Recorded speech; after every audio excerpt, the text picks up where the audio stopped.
Hi there, it's me again. I just wanted to take a few minutes to speak specifically to bikers who might be reading this series, Steel Journeys. First of all, if you buy the paperback, you need to know that it comes in two different sizes.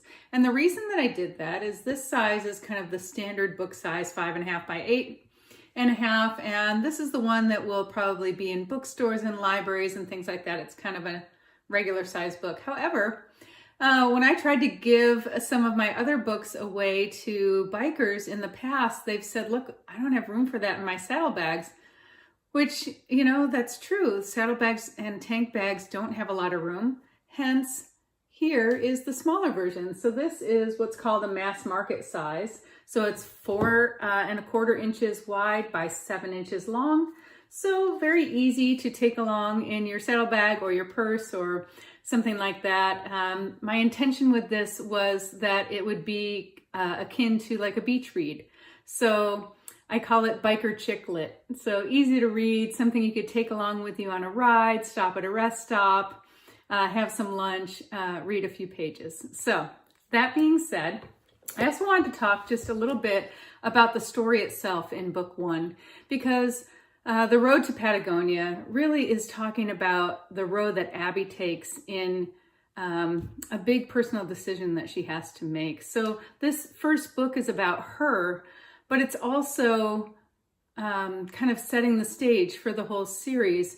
And in order to do that, I started to write actually what is going to be book 2. I started out with that, and that was the first idea. And then I realized that without knowing who Abby is, the reader really can't get a sense of what this whole thing is about. Why does she run this company? Why did she make the choices that she made in her life? And so I realized that her backstory needed to come first. So book 1 is almost the prequel, if you will, to the whole series because it tells Abby's story.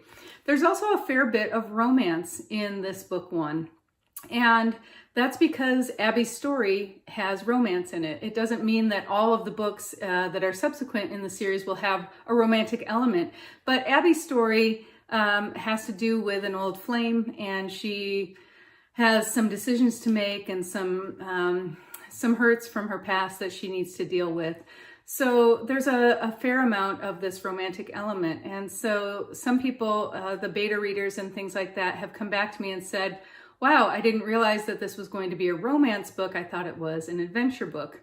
So the only criticism I've really gotten so far is that people wanted her to get to Patagonia. When is she going to get on these adventures? And so I just want you to know that they're coming, and the rest of the books are not intended necessarily to have romantic elements. Each book is going to tell the story of a different woman. And so that woman's story may or may not have any relationship issues in it, but I try to tell each story uniquely. And in order to be true to Abby's voice, I needed to tell Abby's story. It just happened to have romance in it. So all that to say to my fellow bikers out there, don't worry, the adventure is coming.